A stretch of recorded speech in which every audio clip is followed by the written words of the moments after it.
무사히 살아서 돌아오신 여러분 환영합니다. 저도 살아서 왔습니다. 누구는 좀 죽어서 온 사람도 있네요. 아직까지도 성도분들 중에 아픈 사람이 너무 많아가지고 영적으로도 육적으로도 아픈 사람이 꽤 있습니다. 그래서 저희가 뭐 이런 단어를 자꾸 쓰고 싶진 않지만 긴장을 좀 풀지 말고 조금 더 서로를 위해서 기도하며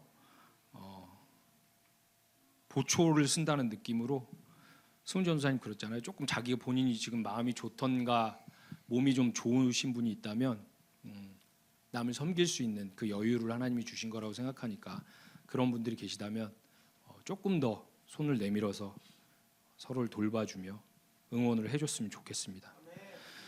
오늘은 그대로 이어서 그러니까 목사님 여태까지 설교했던 것들 미리 목사님이 그리고 저희 교회에 지금 계속 이 흐름 속에 있는 내용을 그대로 가져왔습니다. 제가 자주 하는 가인과 아벨의 에피소드인데 오늘 본문은 히브리서에 있는 본문으로 가져왔습니다.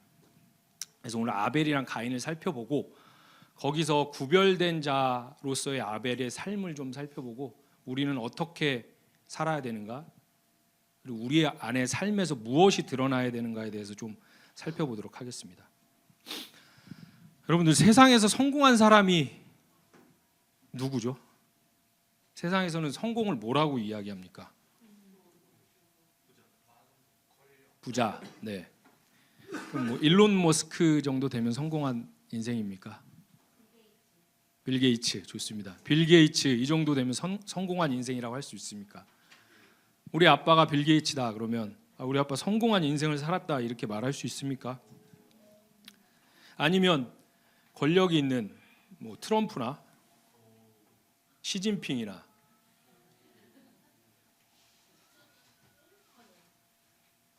큰 권력을 갖고 있는 사람들은 성공했다고 말할 수 있습니까? 세상에선 그렇게 말하죠. 얼마나 이루었는가, 뭘 해왔는가 인생에서.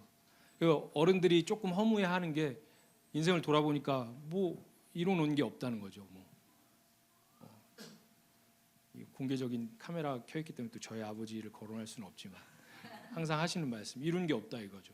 그래서 허무해하고 그런데 그리고 뭘 이루었는가, 그다음에 또 얼마나 안정적으로 만들었는가 지금 시스템을 내가 삶에서 내 가정들을 얼마나 안정적으로 만들었고 그 나이 또래 대충 평균적으로 해야 되는 것들이 있잖아요.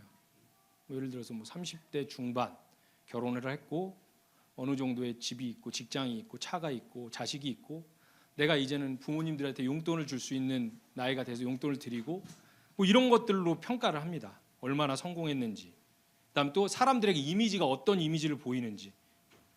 저 사람 참 괜찮은 사람이다 이런 소리를 들으면 성공했다고 하죠. 세상에서는 이렇게 얘기합니다.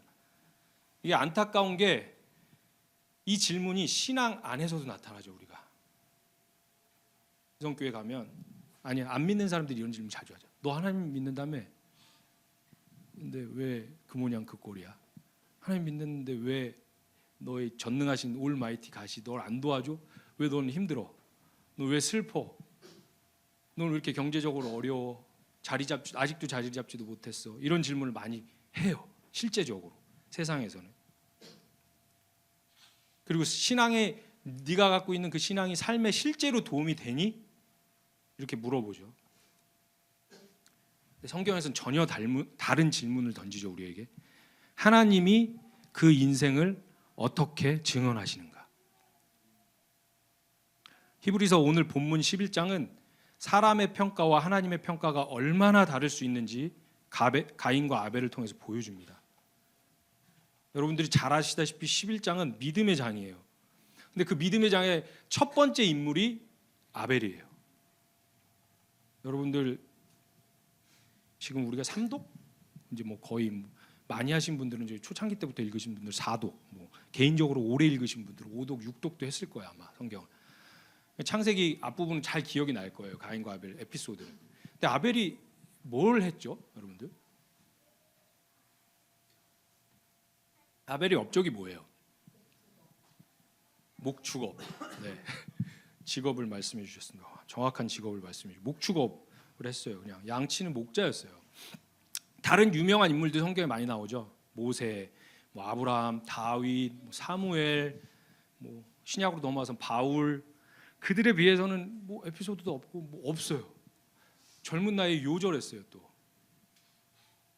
뭐 기적을 행한 사람도 아니고 지도자도 아니었고요, 설교자도 아니에요. 그저 젊은 나이에 억울한 죽음을 당한 사람이에요. 근데 그 믿음의 명예의 전당 맨 앞에 아벨을 세워요, 히브리서 기자는. 왜일까요? 아시는 분? 왜 도대체 아벨을 첫 번째로 세워요? 그저 족보에서 제일 먼저 나왔기 때문일까요? 순서대로?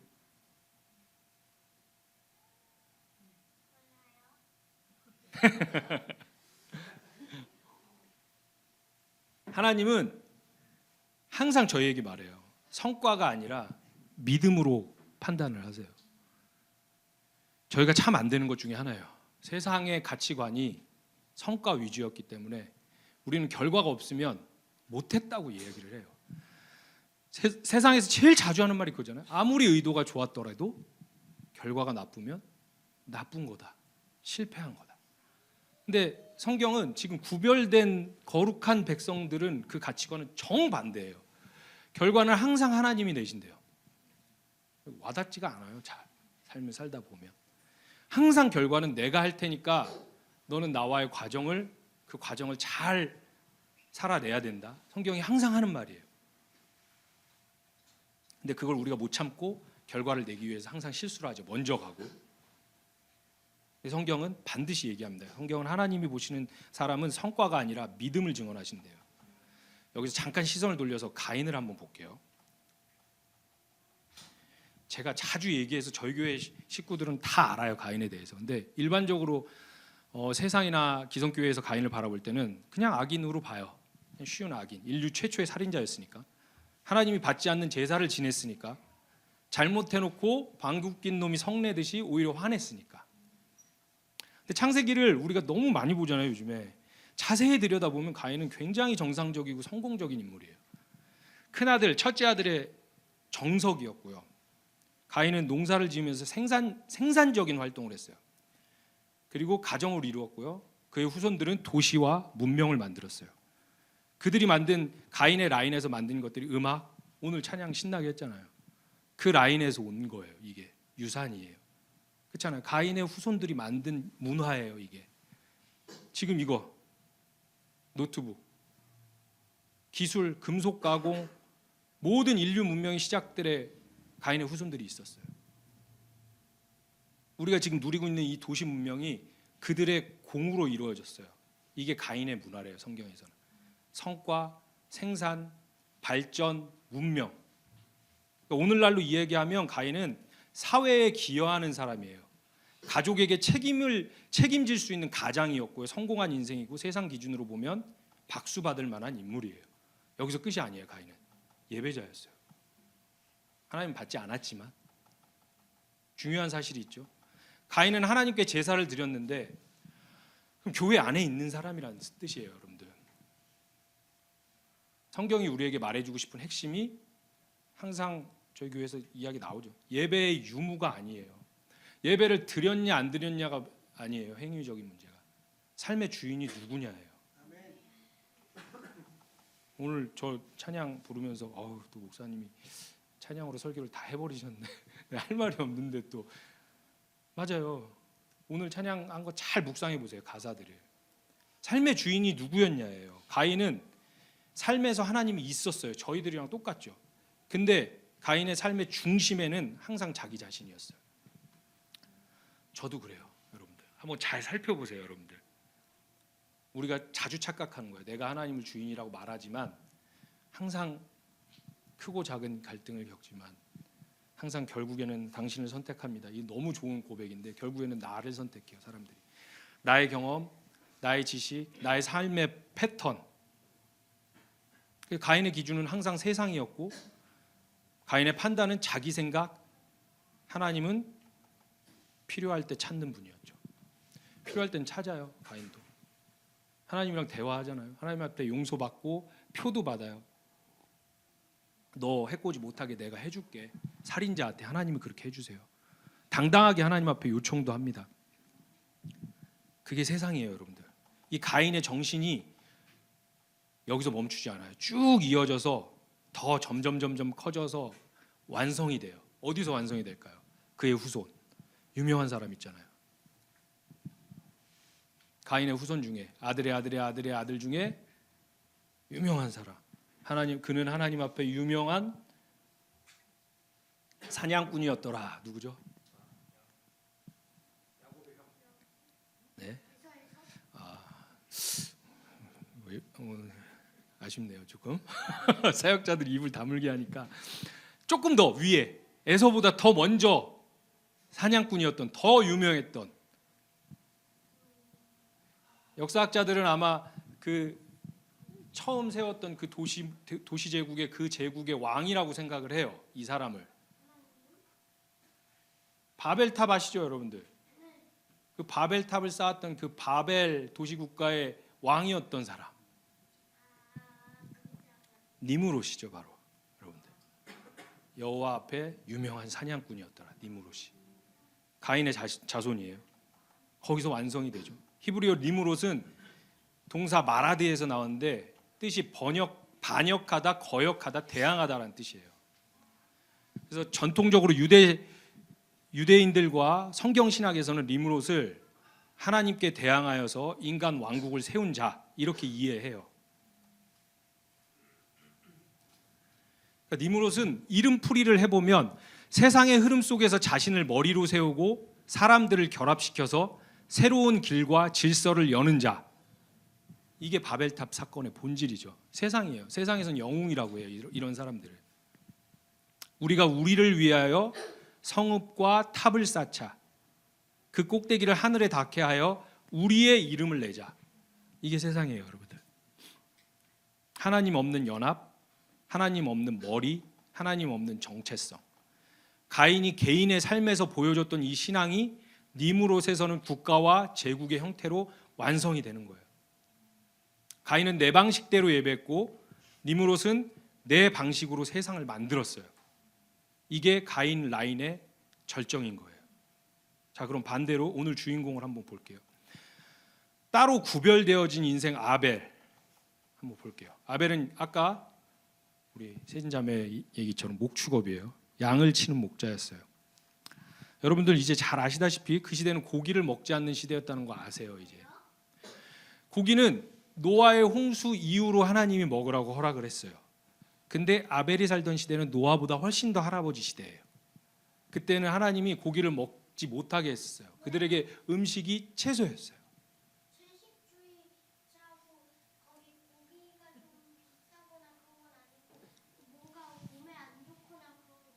그런 이유는 개인적으로 알려드릴게요. 너무 좋은 질문이에요. 비싸서 그런 건 아니에요. 아무튼 아벨은 고기도 못 먹는데 고기를 생산해내는 양을 치는 목자였어요. 물론 그때 당시에 제사를 드리려면 양이 필요하긴 했어요. 옷을 입으려면 가죽이 필요하기도 했어요. 그래서 전혀 무가치하지는 않다고 보는 학자들도 있어요. 인정합니다, 그 부분도. 하지만 그건 영적인 측면이에요, 여러분들. 세상의 가치관에서 아벨의 삶은 경제적으로도 문화적으로도 주목받지 못하는 삶이었어요. 가인처럼 도시도 만들지 않았고 문명을 발전시키지도 않았고 어떤 업적도 남기지 않았어요. 세상의 기준으로 보면 아무것도 아닌 인생이에요.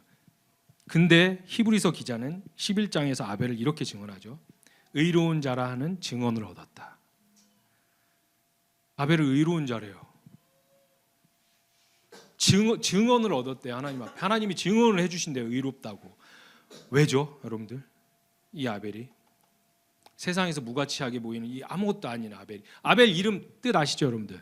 히브리어 아벨. 허무예요. 허무. 이름 자체가 허무해요. 인생 자체가 허무하다고요. 죽으러 온 자예요. 아시죠? 누구를 예표하는지. 세상에 죽으러 왔어요. 죽으러 그냥. 운명적으로 죽으러 온 인생이에요, 아벨은. 누가 또 죽으러 왔죠? 아멘. 예전에 제가 신학교 다닐 때 교수님한테 이런 질문한 적이 있어요.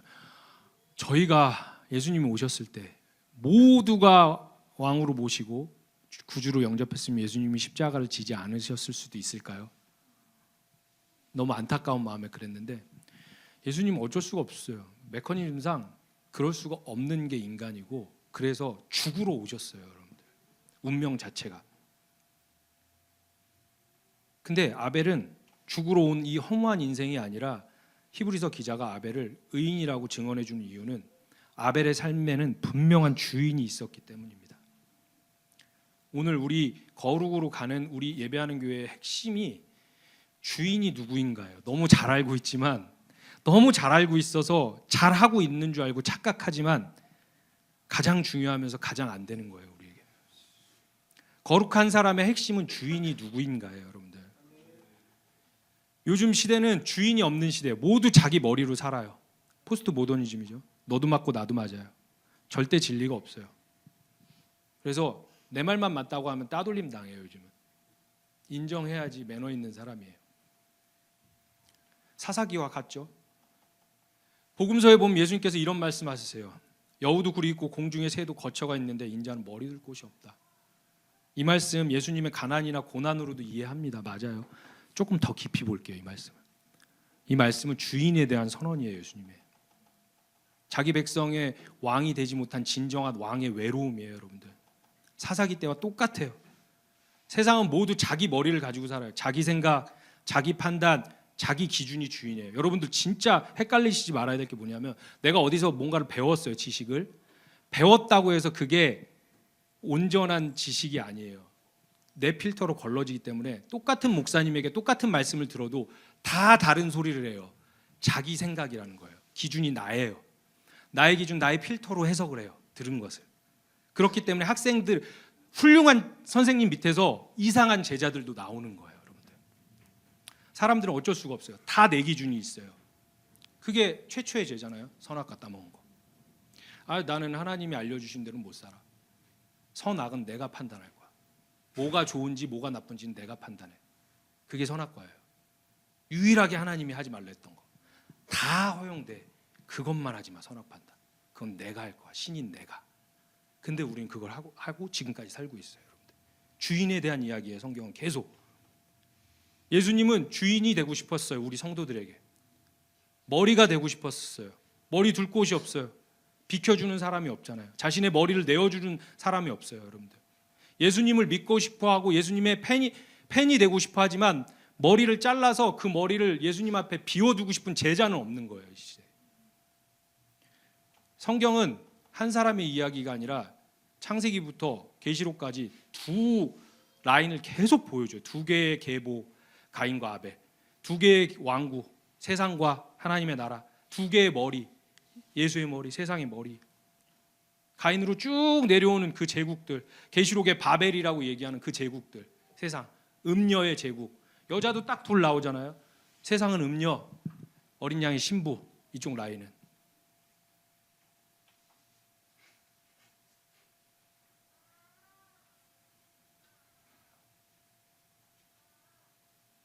그 구별된 자의 첫 시초 아벨은 자기 머리로 살지 않았대요. 성경에서. 가인은 자기 머리로 살았대요. 자기 방식으로 예배했고 자기 기준으로 판단했고 자기 분노를 통제하지 않았대요. 근데 아벨은 달랐습니다.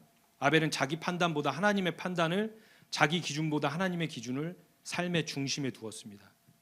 이게 바로 자신의 존재를 아는 거듭난 구별된 삶입니다. 여러분들, 한마디로 성령이 함께 하시는 삶이에요. 여러분들, 이게 뭐냐 하면 성령이 함께 하시니까 아는 거예요. 하나님이 누구인지, 하나님 되심, 내가 누구인지를 아는 거예요. 그러니까 이 상황이 내가 조금 이해가 안 가도 하나님이 무조건 맞다고 고백할 수 있는 거예요.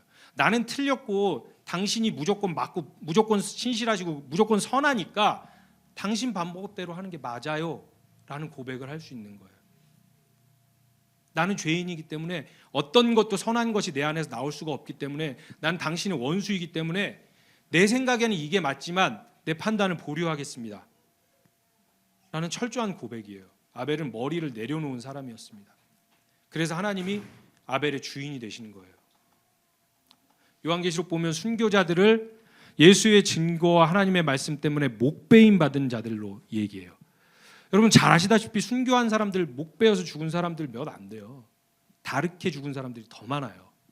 근데 요한이 의도적으로 순교자들은 다 목베임을 받았다고 기록을 하죠. 여러분들, 계시록을 쓴 사람, 요한계시록을 쓴 사람, 제일 마지막에 있는 성경. 왜 도대체 요한은 목베임이라는 표현을 썼을까요? 순교자들은 어린 양의 신부를 말하는 거예요. 하나님 백성 그 라인에 있는 순결한 신부. 왜 그들은 목이 없을까요? 목이 잘려서 머리가 없을까요?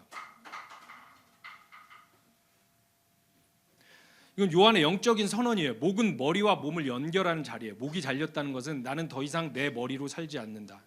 나의 머리는 예수 그리스도다라는 고백이에요, 여러분들.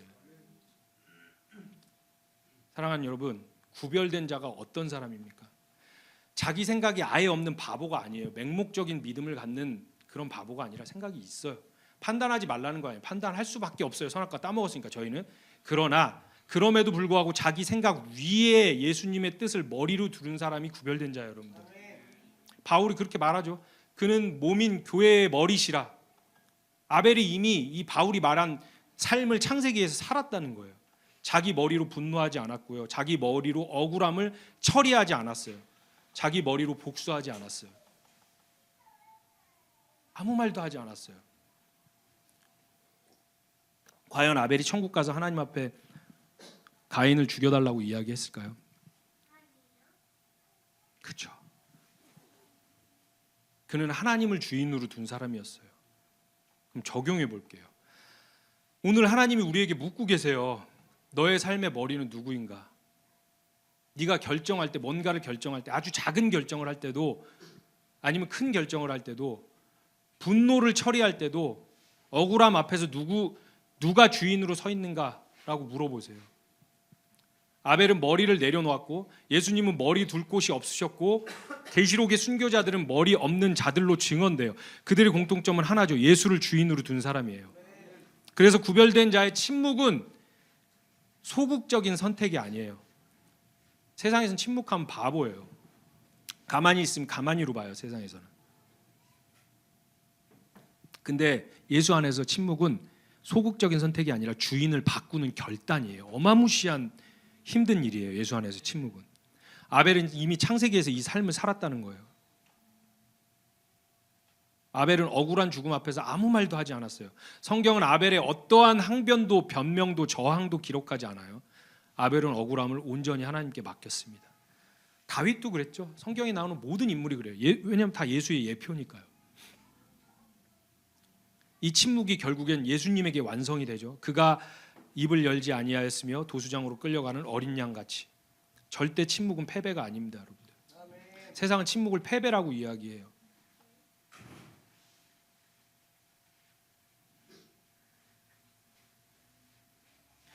침묵은 하나님에 대한 절대적인 신뢰의 표현이에요. 하나님에 대한 절대적인 신뢰가 있는 사람만 침묵할 수 있어요. 그러면 이 구별된 자의 삶의 침묵이 어떤 열매를 맺을까요, 여러분들?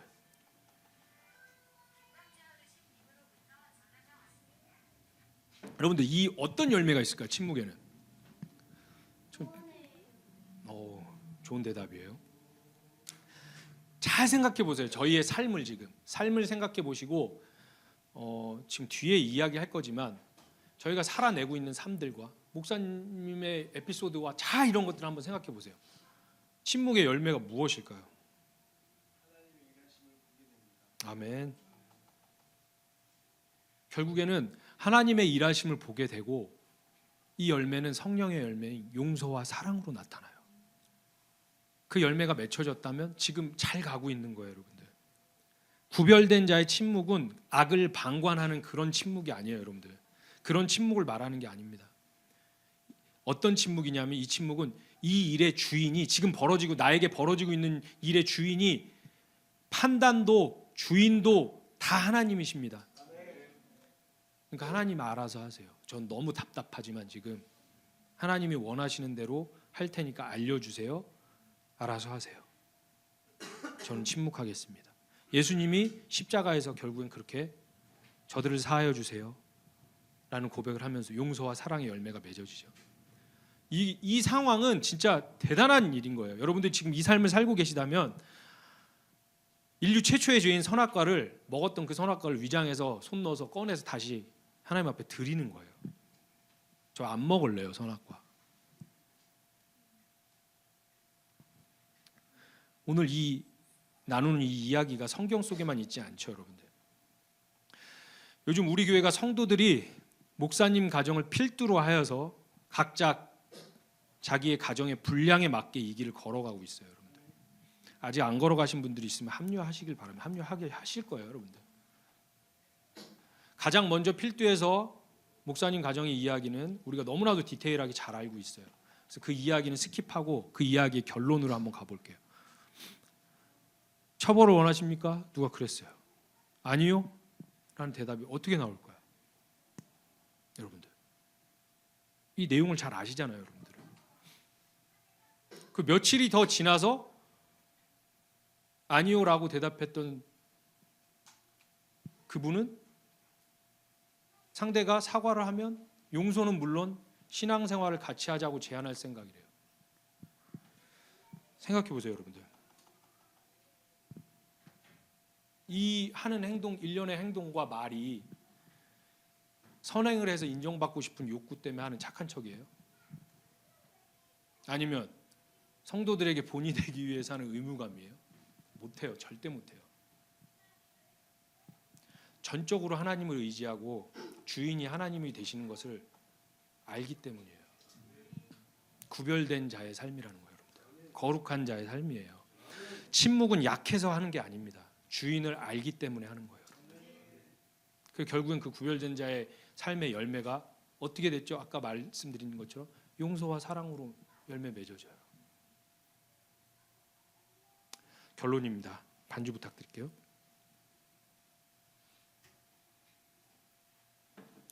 가인은 살아있어요. 오래 살았어요. 물론 가인은 세상의 라인이기 때문에 성경에서 나이 몇 살에 죽었다고는 기록하지 않아요. 성경은 하나님의 라인만 관심을 가지고 있기 때문에 세상의 라인의 사람들은 몇 살에 죽고 뭐 그런 걸 기록을 안 해요. 하지만 오래 살았을 거예요. 아벨은 일찍 죽었어요. 근데 성경은 말하죠. 그가 죽었으나 믿음으로써 지금도 말하고 있대요. 가인은 세상에서 성공했지만 침묵했고요, 성경에서. 아벨은 침묵했지만 지금도 우리에게 말하고 있어요. 세상은 말하죠. 아벨 같은 인생은 들판에 버려진 인생이라고. 성경은 말하죠. 아벨은 하나님께 바쳐진 인생이라고. 사랑하는 성도 여러분, 오늘 이 시대는 여전히 가인 문명 위에 서 있어요. 우리가 회사에서 지금 다 일하고 있잖아요. 가정에서도 그래요. 잘못된 어그러진 가정은 부모가 자녀에게, 자녀가 부모에게 성과를 요구해요. 뭐 했냐? 너는 뭐 해줬냐? 너는 나한테 뭐 했냐? 엄마가 나한테 해준 게 뭐가 있어? 다 성과야. 이게 다 우리가 은연중에 살고 있지만 구별되지 못해서 살고 있는 세상의 가치관이란 말이에요. 성과가 중요하고 결과가 중요해요. 보이는 것이 성공의 전부예요. 신앙마저도 하나님 믿어서 너 뭐 잘 됐냐? 맨날 그렇게 지지리궁상으로 살 거면 교회 가지 마라. 하나님이 우리에게 오늘도 묻고 계세요. 너는 가인처럼 나를 이용하고 있느냐?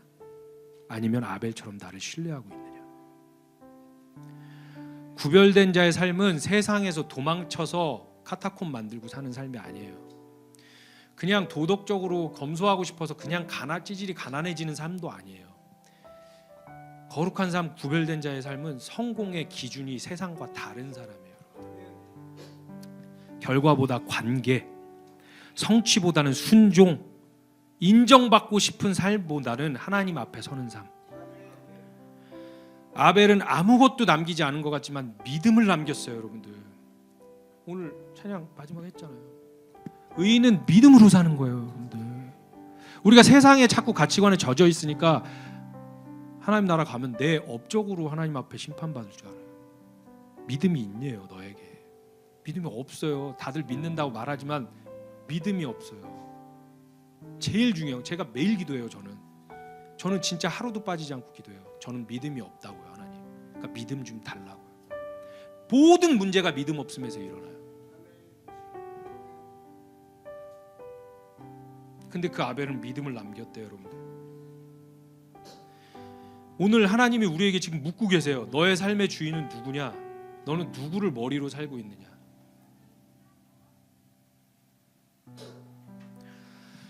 오늘도 세상에선 작아 보일지라도, 세상에선 뺨 맞고 왔을지라도 하나님 앞에 구별된 자로서 저와 여러분이 이번 주도 힘내서 살아내서 그 구별된 자의 열매, 하나님이 하시는 일을 보고 사랑과 용서의 열매를 들고 다음 주에 만나서 풍성하게 나누는 저와 여러분 되기를 주님의 이름으로 축복하며 말씀 마치겠습니다. 다 같이 기도하겠습니다. 사랑과 은혜가 풍성하신 하나님 아버지, 오늘 말씀 앞에 저희를 세워주셔서 감사합니다. 세상이 말하는 성공의 기준이 아니라 하나님께서 증언하시는 인생이 무엇인지 아벨의 삶을 통해 다시 한번 보게 됐습니다. 주님, 우리는 너무 자주 가인의 길을 선택하며 살아왔습니다. 겉으로는 예배하지만 삶의 주인은 여전히 나 자신이었고, 결정의 중심에는 항상 내 생각과 내 감정과 내 삶의 패턴과 기준이 있었습니다. 주님, 용서하여 주십시오. 오늘 이 시간 아벨처럼 자기 머리를 내려놓고 예수 그리스도를 내 삶의 유일한 주인으로 다시 모시길 원합니다. 억울함 앞에 말이 많았던 저희를 불쌍히 여겨주십시오. 분노 앞에 스스로 판단하려 했던 저희를 용서해 주십시오. 이제 아벨처럼 침묵으로 하나님을 신뢰하게 하시고 예수님처럼 사랑과 용서로 악의 고리를 끊는 구별된 자로 살게 하여 주십시오. 오늘 이 결단이 말로만의 고백이 아니라 가정에서, 일터에서, 우리 서로 관계 속에서 드러나는 삶이 되게 하여 주십시오. 세상에서는 작아 보이고 보잘것없어 보이지만 하나님 앞에 의로운 자라 증언받는 인생, 아벨의 길을 걷는 인생 되게 하여 주십시오. 우리의 머리 되시며 우리 삶의 주인이 되시는 그리스도 예수의 이름으로 감사하며 기도드리옵나이다. 아멘.